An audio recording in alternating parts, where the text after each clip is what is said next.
Greetings and welcome to Empower 11 Radio. This is the live 1 hour show that we bring to you every Wednesday at 11 a.m. Pacific time. My name is Jack Voorhees, and I am sitting next to my beautiful and talented co-host, Ann Ribley. Well, hello there, Jack Voorhees. Excited to be doing this show with you. And you are quite bedazzling yourself, you warm, compassionate business genius man. So I forgot, Ann, did I say radio show? Yes, this is the Empower 11 show now. It used to be our podcast, and you can still check us out on iTunes. You can get us through Spreaker, which is an app that you can get for your iPhone or your Android phone. Makes it really easy to listen to these. Or you can watch us on iTunes or go directly to empower11.com, and you can check out everything that we're doing and all the stuff you need to turn your life up to 11. Yeah, so be sure to opt in. Stay in the loop of the know of what's going on here with Empower 11. Yeah, you get the free audio. Definitely. So, and then, we always appreciate when you like us on Facebook so you can stay in touch with everything that's going on with Empower 11 that way as well. That's facebook.com/Empower11. And Empower 11 is the number 11. So if you're going to the website, it's empower11.com. So today we got a good show for you. Ann, you want to tell us what's going on today? Well, I'm really excited because we're covering the topic about leverage everything and how important it is, because this is how nature works. This is how ecosystems are built, and it's this interconnectedness with life. And the more we can model that, understand that, and do that in our own constructions in our lives, we set ourselves up to make our life run easier and in flow and not so be hard, for it to not be so hard and taxing on ourselves, because we're getting in congruence and alignment with how nature works. So today, within the topic of leveraging everything, we're talking about how to leverage balance. Yeah, and we did a show about balance before, so you can check that out.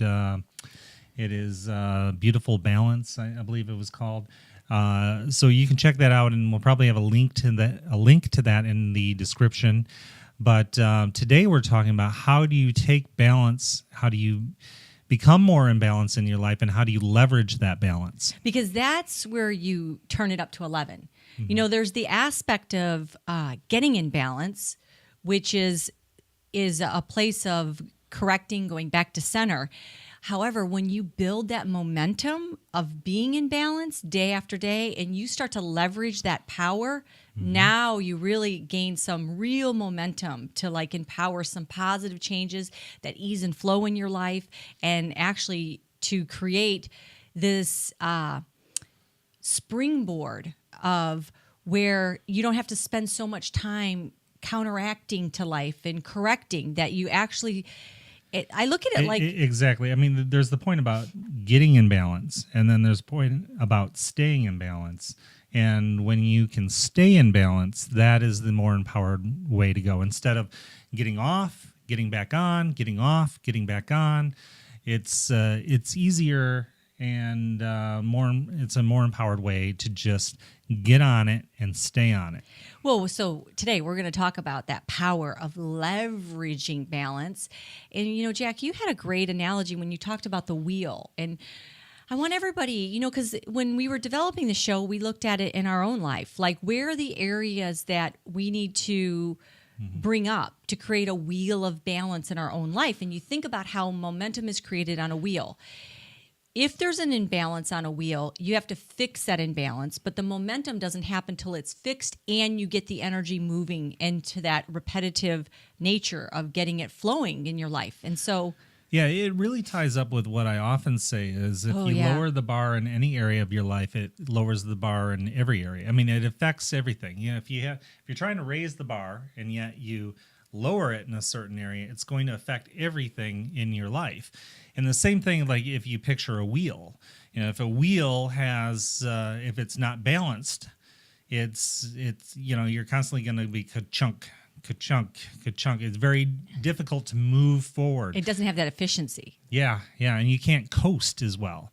So Yeah. it's a lot of effort Ooh, to that's a keep it good going. point about coasting. Is that ties into that law of inertia with physics, is that when energy is resting, it's easier to keep it resting. When energy is moving, that's the power of momentum. It's easier to keep it moving.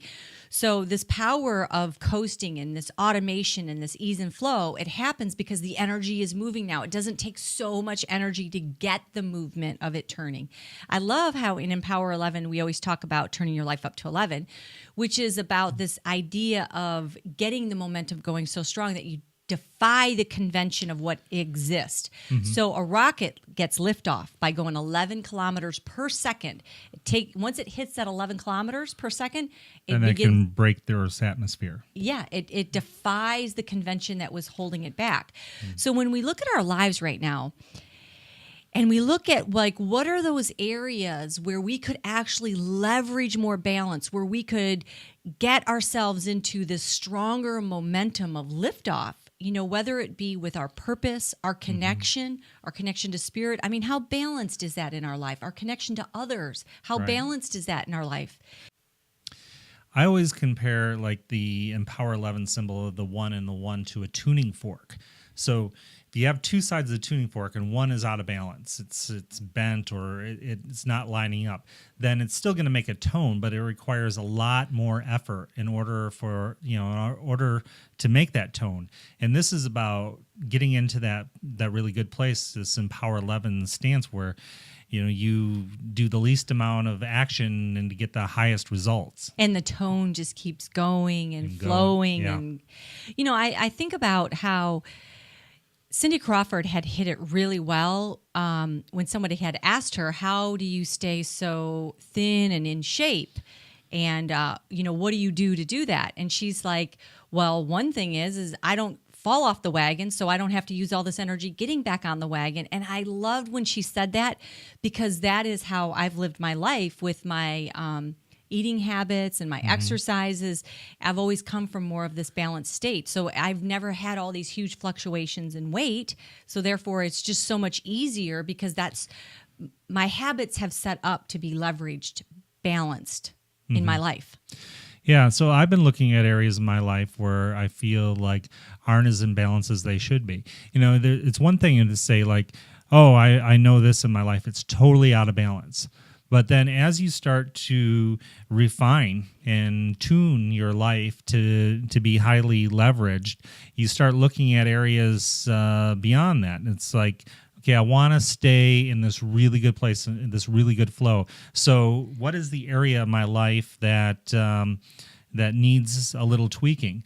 And like I said, when something's really out of balance, it becomes easy to see. But when it's not that out of balance, then it requires some really purposeful soul searching and examination, and also input from others. And I'm grateful that I have such a loving partner that, when I know that when she gives me some advice or her opinion, I really take that to heart because it's in such a kind, loving place, and we're not about arguing. We're both of us are just about making it better. How can we make it better? Yeah, it's funny you say that, Jack, because early on in our relationship, if I had something that I was looking to find my own insight or a way to establish better orientation and balance with, I would ask Jack what your opinion was or talk to you about something. And you had said to me, well, I have found that often women just want to hear themselves talk. And I said to you, I don't want to hear myself talk. I want to hear your insights because so the same thing back. I wanted that ability to have somebody offer insight into. Yeah, and that's a little different. I wasn't quite used to it because I know that in the past I've been in relationships, and sometimes a woman doesn't want the man just to start giving them all the answers or trying to fix them. They just want to be heard, and I think there is a time for that. But it's up to us to know that and inform the other person that listen, I'm not looking for a lot of advice here. I just need to really have somebody listen. Okay. Can you just listen for me? And then, in a healthy relationship, that's perfectly acceptable. Yeah. So that's, And it speaks to flexibility and openness. oh yeah, which is where balance lives. Oh, yeah. Because it topples in rigidity, Mm-hmm. in being top heavy. I think about like today's show is about how, I'd done this ropes course and this high wire event where you started at, like you were 50 feet up in the air, and you started at one end and you were moving towards like a goal or a direction. And we all have that in our life. Like, what is our goal, our direction, our North Star with what we want with relationships, with connection, this ideal place that we're moving in our life. And so the ropes course represented at the end of the high ropes, it was like your North Star, your direction you were moving in your life. And when you started out initially on the wire that high up in the play on the mind, you could just like easily start swinging side to side and get out of balance. I think that would be like a pretty natural thing. When you find yourself, I mean, it's like when you first start to drive, you're like steering, you're like, wow, jerking the wheel back and forth. And then you get into a place where rhythm and flow and you're looking out ahead. I'm sure the same thing. Oh yeah. Looking out ahead has a lot to do with it. You can't look down too much, because that starts to affect your balance. But here's what's the power of it, and that's what today's show is about, is that when you're in that moment where the wire is swinging back and forth and it takes all this effort just to get it calm and still and in balance, that is not enough to stay in balance. You've got to start moving, and you got to start moving when you're in balance, and it's easier to stay in balance. I know that there was this quote by Albert Einstein, which is like, he's one of the, current day geniuses we have. Mm-hmm. And he was saying that staying in balance in a bike is not as easy as getting the bike in motion and staying in balance. Yeah. So that's just like our life. That's leveraged motion. That's leveraged balance. It's leveraged momentum. Right. And again, for those of you that are tuning in, and don't know about my years of recovery work, I've been in recovery from substance abuse for over 15 years now. And there's something that they always say at the 12-step meetings, and that is getting sober is way harder than staying sober. Yeah. There's this aspect. You talked about the bike, and you keep spinning, and you keep it in motion, and that's the way to stay in balance easier. Yeah. It's easier to stay in balance when you're moving forward. There's a lot to be said about that, and I've watched people in recovery that it's taken 9 years to get one solid year of recovery. That it's where they keep falling off the wagon, getting back on, falling off the wagon, getting back on. That is a hard road. That is a hard road to go. And I see this in other areas. I see it with the boys. I'm like, listen, you never have to straighten up your room as long as you keep it straight. You just put things back where they belong, and then you never have to straighten up your room.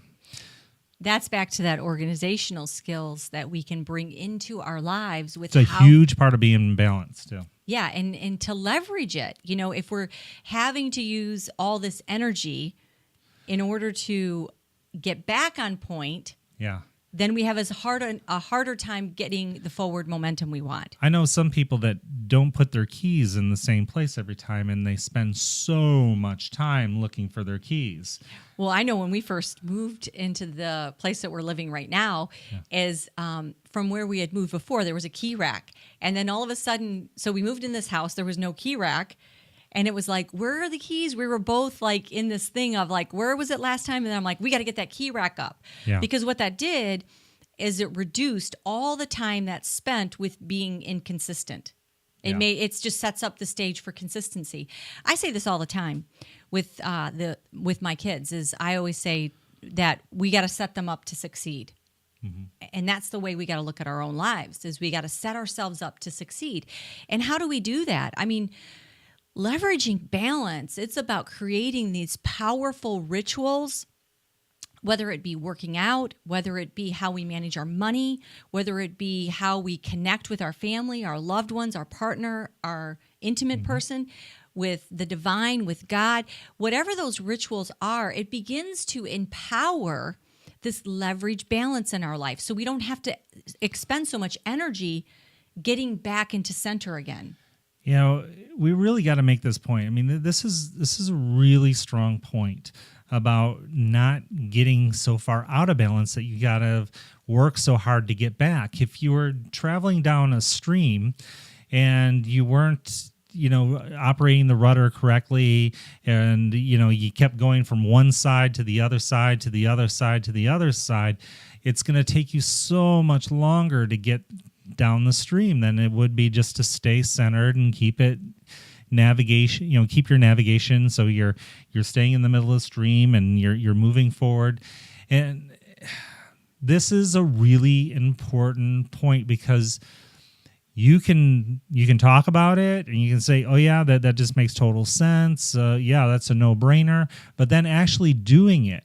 And what happens with this autopilot type of behavior, when we're not being purposeful, when we're not being really conscious, really in the now and in the moment, and understanding that this is what's happening.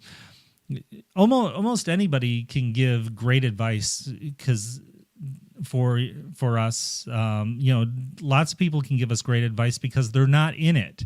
They're not so far in the middle of the forest that they can't see the trees. Is that the saying? I don't even know if that's the saying, but you understand what I mean. Yeah, they're not so in the dense, energy of it. Too far in the forest to see the trees. Yeah, that is what they say. Yeah, so somebody who's in a higher viewpoint of it can see the thickness and all the trees, where somebody who's in it, you almost can't see the amount of what is in your peripheral and all around you. That's why it's so important, and I keep saying it, and I say it over and over again. It's so important to stop and take a few steps back and look in what you're doing, look at why you're doing it. Does this really make sense? Does this line up with my purpose? Does this line up with how I want to live my life? I know entrepreneurs that, say that part of their success is how many vacations they take, because that allows them to get away from the day-to-day and get in a different setting and get in a different state of mind, and then they can see things more clear. Oh, gosh, I can't say that enough, that's been such a powerful effect living out here in California, is that when you're low to the ground and you're at what would be called sea level, you don't get the vastness of life and the possibilities that exist. Then when you go up past sea level and you're on a mountain and you're overlooking the whole coastline and you're seeing the mountain and you're seeing the landscape for what it really is and the vastness of it, it just shows. And then the people are down on the beach and it's like little specks, of people. And suddenly when they look so big, when you're at their level, they just look microscopic. And that's the same way in our life. So when we talk about autopilot, Jack, which is I'm glad you brought up, because the idea is with leverage balance, it's to get your autopilot synchronized. So if we go back to the idea of what is really leverage balance, it's when the Wright brothers discovered flight. You always talk about that how they made flight possible was they figured out how to balance the airplane. Yeah, they realized that air travel is unstable, so they put in stabilizers. They put in the rudders and the wing flaps, and so that they could be in a constant state of correction, so that it became easier to travel. Okay, so in the beginning part, that was done manually. These rudders were done manually. So can you imagine how much energy it took to fly with having to manually manipulate the constant state of correction in order to say the wind's blowing this way, we're moving this way. And then now in our evolution of air travel, it's all become this automated. Yeah, I talked to a pilot recently, and he said it's like you're not even flying anymore. It's all GPS, and it's so automated. And that's the same capacity. I mean, imagine these faculties that we as human beings we're so wired to have life set up to be easy. And when we program them into the navigational system at the optimum level that we were meant to be functioning in life with, Yeah. I mean, can you imagine where we can go and what we can do? We don't even need a man to pilot an aircraft anymore. Oh, I know, because because it's been automated in its programming on how to stabilize and be in balance so Yeah, easily. you see all those drones, droids, whatever. Well, okay, so now bring this into our lives where what we're talking about today is leveraging balance. And when you talk about, Jack, about how the autopilot could be set incorrectly, where it could actually be set to be taking us off balance. And you said, like when you're going on, did you say a canoe trip? What was your example? Yeah, you're going down a river in a boat. Okay, and so, the zig and the zag. Yeah. You could spend a lot of energy zigging and zagging. Sure. And the truth is that we will all be sort of zigging and zagging through life because of the constant state of correction that does exist. But if we can reduce the zig and the zag and we can head where we need to go in more of a straight line by embracing what is in this moment of change and what's going on in the winds around us, embodying the place of leveraged balance in our life, then we can empower our life in much more intentional ways. Yeah, I think we can become a lot more leveraged through time. This becoming, getting into that good place within yourself. I mean, getting centered so that people can't knock you off your game. Being in this place of strong integrity, then you're not like. Well, I believe integrity is actually built through leveraged balance, because if you're a person that shows up and you're giving your word and people know they can count on you, then you've actually leveraged balance as a person, as the energy you present. So I believe integrity is really highly tied into leveraged balance. Oh, definitely. When you're you don't have to be in those places. You can find yourself when you're not in a place of integrity. So say you lie, and then you have to tell more lies to cover up those lies, and then your reputation goes down. You're not trusted. People don't value you as much. They don't value your friendship. They don't value your opinion as much. So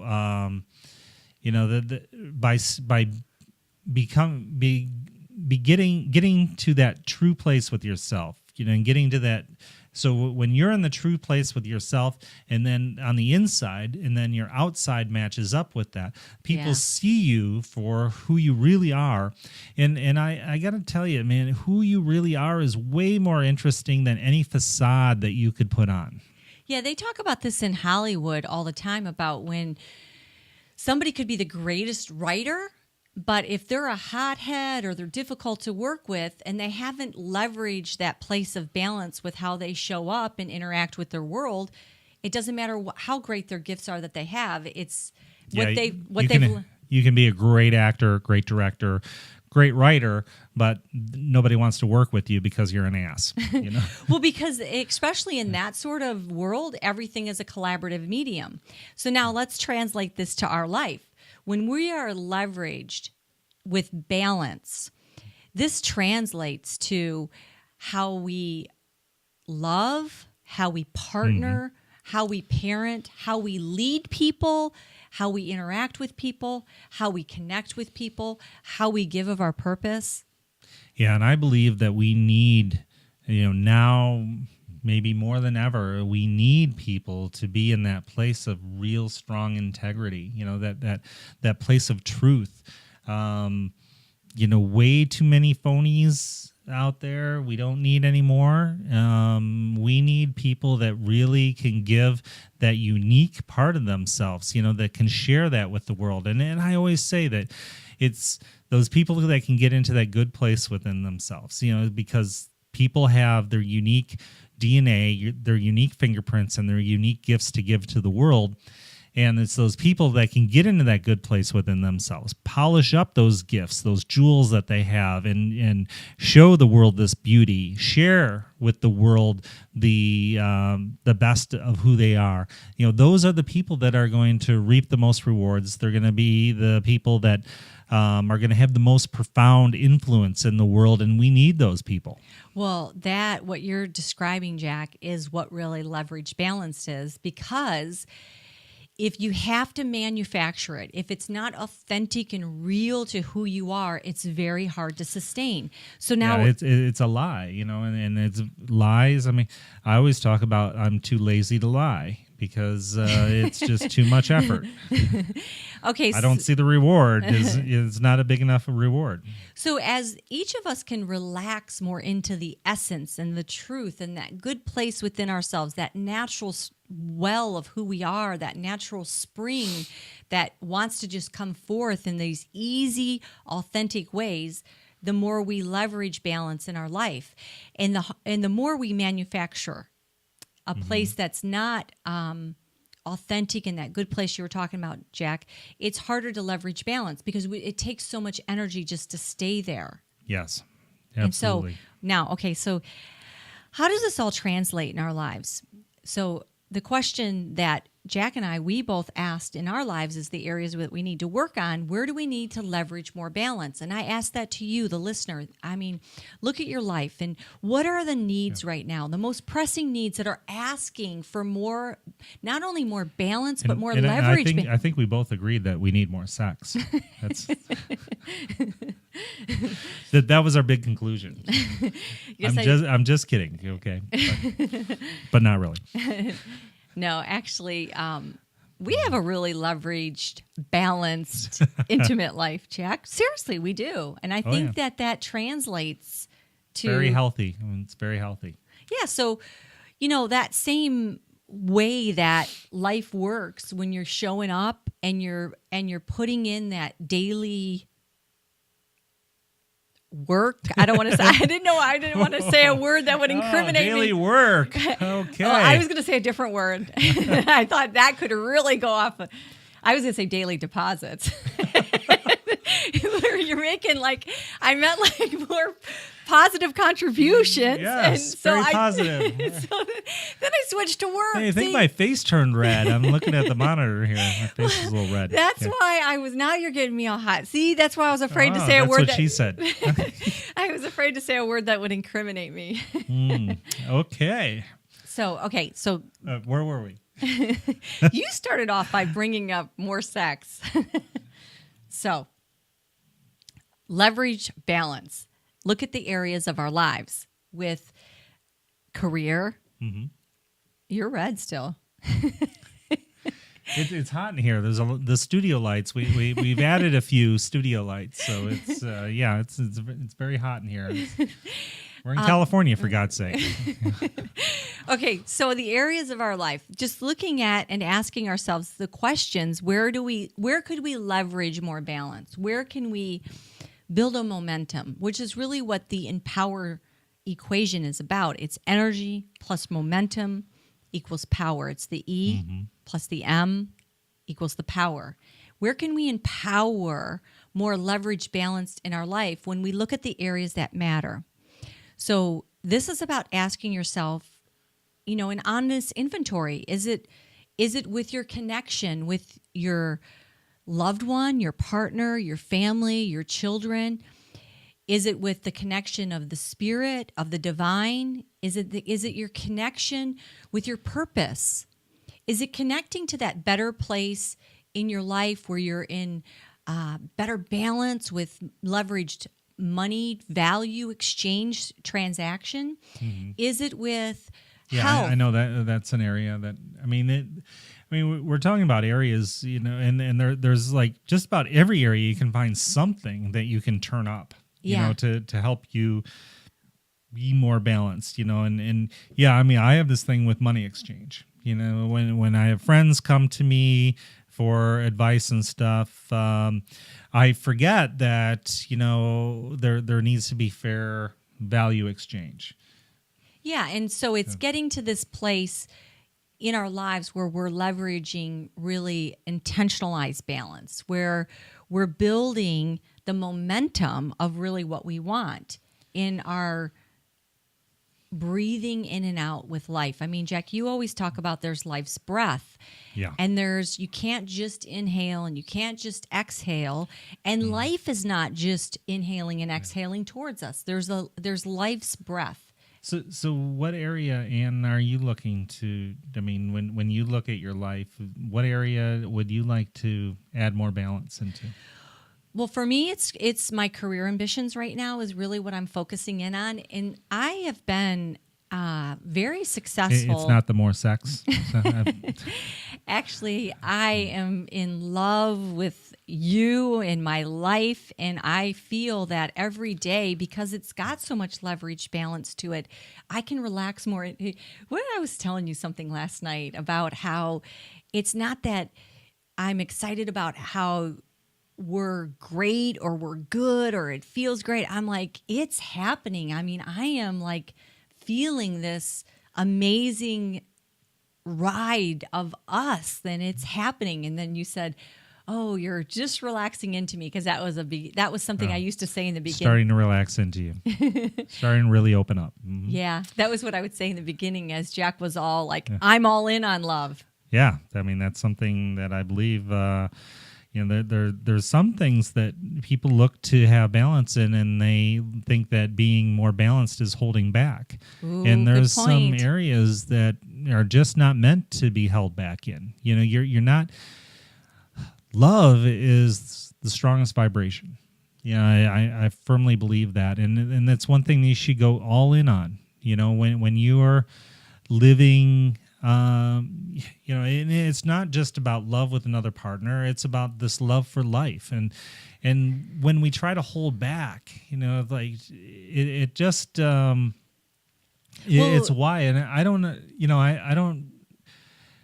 know why in our society and our culture, it's, we're supposed to act a little bit more refined. Maybe we're supposed to like, I wouldn't say refined, it's resistant. Yeah, I mean, it's a resistance. Yeah, it's like you got to look cooler, For me, what I feel like is that when you were talking about, Jack, about how when you look at like time and how wherever you need to leverage more balance, and you're looking at your own priorities and your own time management, and where do you need to intentionalize better, and where do you need to make time for something better, I was saying to you that people think it's time with why they don't give attention to something in their life. But it's really their resistance that's holding the resistance of our everyday patterning, which becomes our autopilot, which also becomes the thing that holds us back. Can you give me like a example, for instance? Well, okay. Well, the one thing you were saying is that when you had done a chart, when you were trying to prioritize, and this was years back, you did a chart and you were trying to figure out like, when's there time to work out? Well, there was no time to work out. Yeah. And I was saying that I think that we can people use that, and that's the same thing for saying now. When you were back to what is the thing I'm working on, leveraging more balance with, it was back to my writing ambitions. I don't have time to write. Oh, it's like I don't have time to work out. Oh, I need to make a chart, because if I look at my time, I don't have any time to write. You can look at your chart and say I don't have any time to work out. But the truth is that even when life will present time, we're not prioritizing it because we don't see the time because of our own resistance patterns. And we've talked about this, is that there's that whole disease of distraction that we don't even know we're in, because it's our own resistance patterns, our own level of convention that we're living our patterns from. Yeah. That we have to almost swim against our own resistance pattern. That's when it feels like we have to go upstream a little bit with ourselves. Yeah, well, the average person watches 13 years of TV in their lifetime. 13 years. I mean, they're so, there is this place of distraction. There is this place of, you need to prioritize. If, you know, if you really want to get down to what is important in life and what is important for you, what is your destiny, what is meant for you, getting to your purpose, whatever it takes, whatever you have to do in order to make those changes to make that happen, I think that it is basically like, I don't want to say the word obligation, but I mean it's like it's dishonoring the gift that we were given.